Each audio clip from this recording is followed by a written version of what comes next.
Hola, welcome to Financially Savvy in 20 Minutes, a bilingual podcast that shares interviews with self-made millionaires, financially savvy investors, and all things financial literacy and dinero.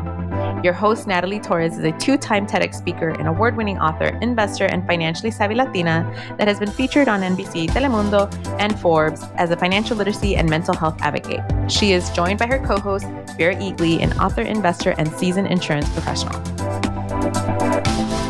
Hello. Welcome to Financially Savvy in 20 Minutes. I am going solo today as a host, missing Vera because she's killing it out there in her space, and so happy to be able to step in when she's been doing this for me for the past year. So we're coming back with this season with some amazing guests, and then we wanted to return some great guests that we've had in the past because not only are they a wealth of knowledge, but they're always constantly pivoting, constantly creating, constantly just bringing more to our industry. And so I felt the need to have him back on, not just because he has this great book coming out or is out, but also because I think I've known him now virtually for a few years. Last time we saw each other was pre-pandemic, and it's just wonderful to have him here. Jordan Grumet, I know you know him as Doc G. And one of the greatest things about him is not only his authenticity of how he cares for people, what he does for a living, but also more importantly, how he shares his knowledge with others, not through just his writing, but just being on our podcast again. So welcome back. Good Natalie, to see you. I'm so happy to be back here with you. We always have great conversations. So thank you for having me back on. Thank you. I mean, it's hard to think it's been pre-pandemic since we did that recording, but I urge you guys to listen to that first one because honestly, reading your first book was what I needed at the time too. I have an elderly mother-in-law, and Alzheimer's, tons of things have happened, or she's broken many parts of her body, and then rehab, and then being in the hospital for many years. All those things you start to really see when you have elderly parents or just caring for elderly, right? But I want to dive into what you're doing now, what you've been doing post-pandemic, and also just tell us a little bit more. Also, why you wanted to share this book with everyone, because I think it's fascinating when you see people sharing more of like, hey, you know what? I didn't get that in the first book, or I really wanted to. So what brought you to that? Well, I was marketing my book, Taking Stock, and I was going out and giving talks about it. And the idea behind the book is that we need to put our purpose, identity, and connections before our finances and then build a financial framework around it. And I was stunned to get somewhat the reaction I got. When I say somewhat, it wasn't from every person, but there was a significant minority of people who'd come up to me after my talks and they'd be a little bit angry. And they'd look at me and they'd say, I love the fact that you're talking about purpose, identity, and connections, but I've been searching for my purpose for years now, and I can't find it. It has me frustrated, and I'm starting to think there is no purpose. And they were a little annoyed that I kept on talking about purpose. So this really got me interested. And so I went to look at the data and really researched a bunch of studies out there. And there are hundreds of studies that show that having a sense of purpose in life is associated with health, happiness, and longevity. Like the big three. This is really exciting. But then I looked at other studies that showed that up to 91% of people get what's called purpose anxiety, this idea that purpose kind of freaks them out and makes them more unhappy than sad. And so that was a paradox. And that's where I dug in to decide to write my second book is how do we resolve this paradox? How can it be both the most important thing and yet hugely anxiety provoking? What I came to the conclusion of is that most of the time we get purpose wrong. It's not just one thing, it's probably two. And if you do one of them, you're going to be a lot happier. And if you do the other, you might find yourself anxious and disappointed.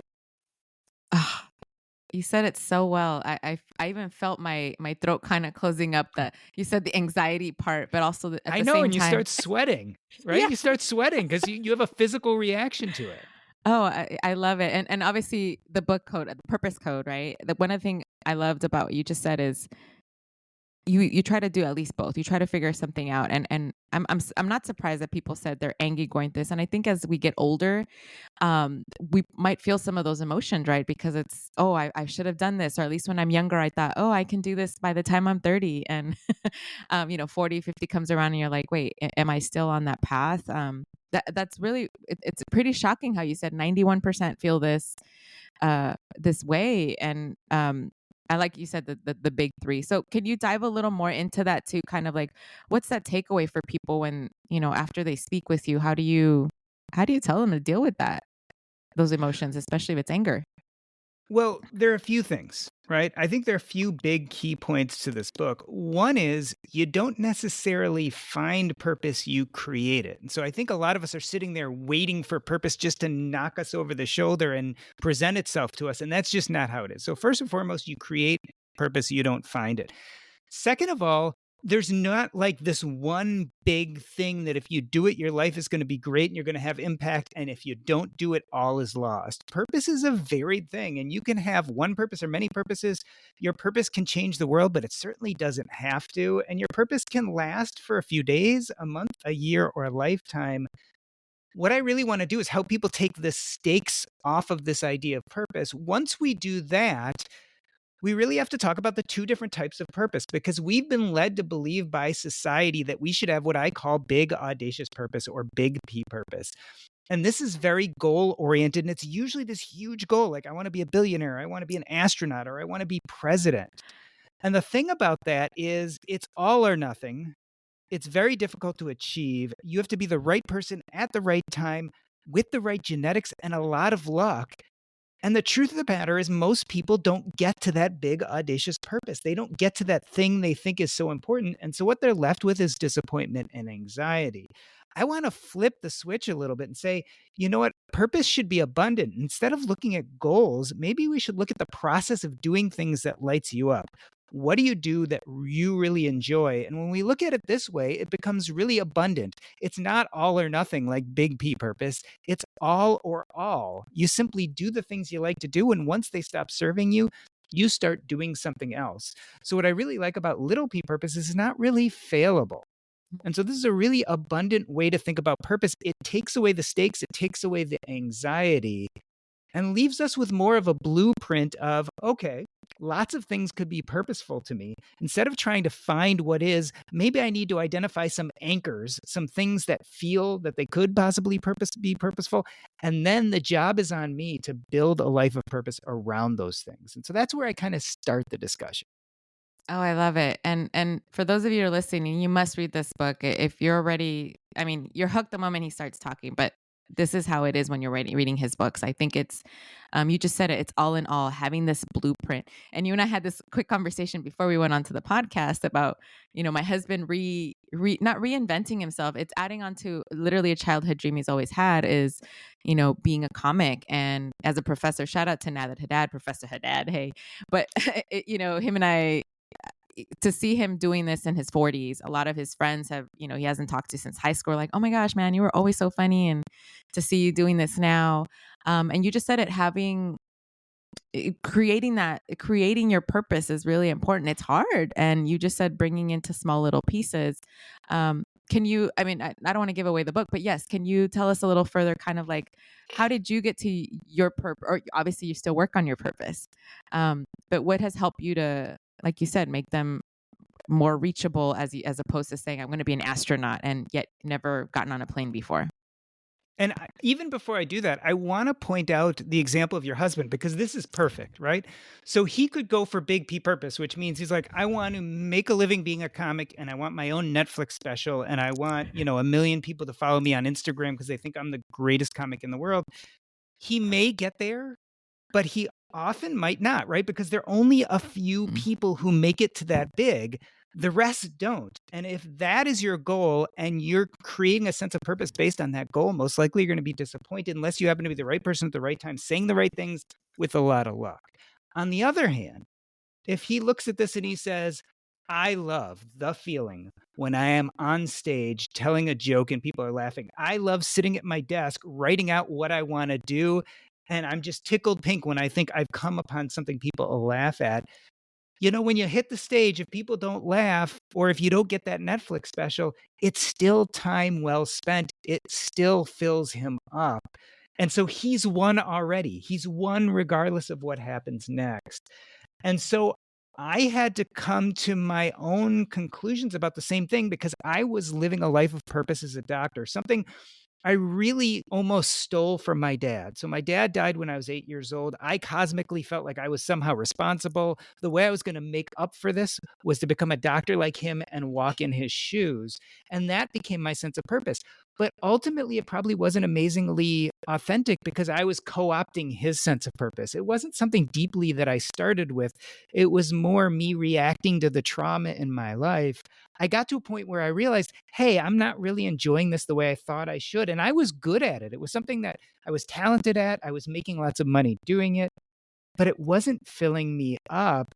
And so I had to start looking at these other pieces of my life. Well, what does fill me up? When do I feel like my best self? What kind of activities do I do that I get so engaged in them that I don't even realize time is passing? And I started seeing these patterns in my life. I had written a medical blog for years and I never had time to do it because I was so busy practicing. So I'd be writing it during lunchtime or late at night when the kids were sleeping. I'm like, I write because I have to, not because someone pays me for it, not because I'm even having that much success, because not even that many people were reading my blog. I do it because when I'm doing it, I'm my best self and I feel like I'm giving my natural gifts to the world when I'm engaged in this thing, regardless of who pays attention to it. And so I was able to pick out, hey, I really like communicating. I like writing. I love public speaking. Eventually, that turned into a love of podcasting and eventually a love of writing books.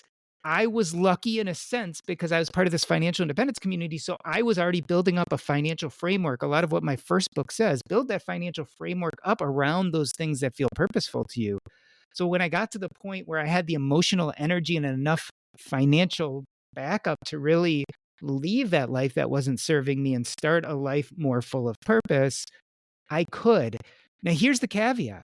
If I had understood my purpose a lot better, I probably could have started doing purposeful things way before I was financially independent, and I would have enjoyed the journey more. For example, although I don't love medicine as much as I used to, there is a small piece of medicine I still like doing, which is being a hospice doctor. And I would do that even if you weren't paying me for it. So I know this is deeply a part of my purpose. If I had had these realizations at the beginning of my career, I wouldn't have bothered doing all those other things I did in medicine. Would have gone right into hospice medicine. And I'll tell you, I wouldn't have made as much money and I wouldn't have gotten to financial independence as soon. I wouldn't have been able to retire early, but my career longevity would have been much greater because I would have been loving what I was doing. And so when you start with purpose, you win either way. It can be your passionate job, or you can have your job, which is mediocre, and build that passion around other parts of your life. But we have to start thinking about this now as opposed to putting it off. Oh my gosh, it's whew, you feel like you're in church when you're here, like those having those aha moments. And those that are watching this, I got a little teary-eyed hearing because I know some of your story about losing your father early, but you just hit what is it? You hit the nail. Was it you hit the nail with the hammer? I'm always saying You these hit the sayings nail wrong on in the English. head. Yeah. Yes, thank you.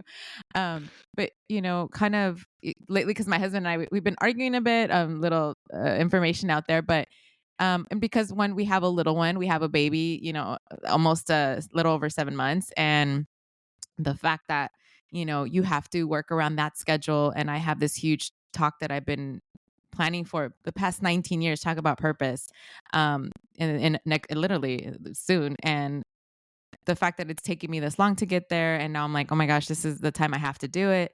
And then he's also planning his shows, and it's kind of like which is more important than the other? They're both equally important, but we tend to fight. I'm like, sometimes you said it. Is it always about the money? No. Is it about, the experience? Like he recently did an opening for Bill Burr. How amazing is that? Shout out to Bill Burr because we think you're awesome prior to that. But it's how do you balance that? And you said it where you might love what you do. Sometimes you think you'll do it for free as well, right? Because you love it that much. But then it's also kind of like the grind and the all the behind the scenes, like the amount of stress my poor husband has dealt with me this past month. I know it's not just stress because everything else. I mean, hello, being a new parent, especially in your 40s, but it's this talk that's driving me insane. And I'm like, why am I stressing out about this? And Once again, you just said it because it's been something that I've always wanted. It's aligned with my work, but it's this public speaking forum, and so um, I think you're And hitting it so well. Hmm. this is why this is important too. Let's add another layer. Yeah. You have a child, and the best gift you can give to your child is having them see you live a life of little p purpose. You are giving them permission, because one day they'll be in their 20s and they're going to have to make tough decisions. And they're going to look back and remember mom and dad did what was deeply personal and deeply purposeful for them. And that gives them permission. Listen, you don't want your kids to always be grinding it out to make more money or to do the thing that they think they should be doing or other people are telling them they should be doing. You want them to have that freedom to go out and do what really lights them up.